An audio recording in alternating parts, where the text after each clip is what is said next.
नारायणहिटी राजदरबारबाट हामी बाहिरिएको करिब 2 दशक बित्दा पनि देशले सामना गरिरहनु परेको सङ्कटले हामीलाई चिन्तित तुल्याएको छ।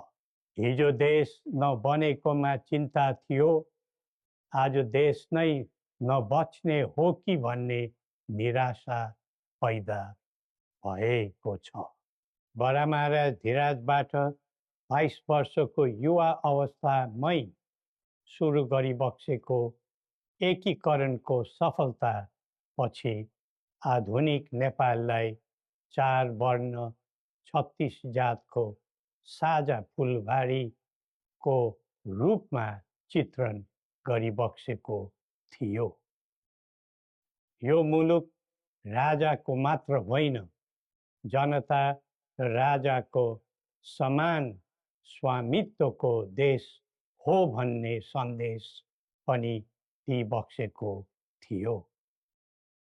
भाषण अनि जादु वा चमत्कारले यो देश बनेको होइन र बन्दैन पनि।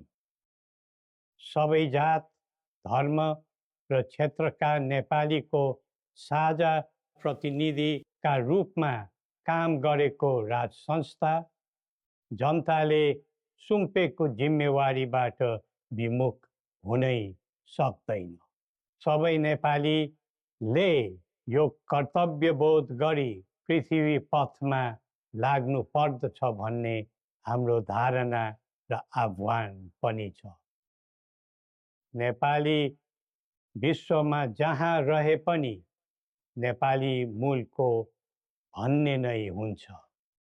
त्यसैले राष्ट्रको प्रतिष्ठासँग नेपालीको प्रतिष्ठा पनि सँगै जोडिएको हुन्छ।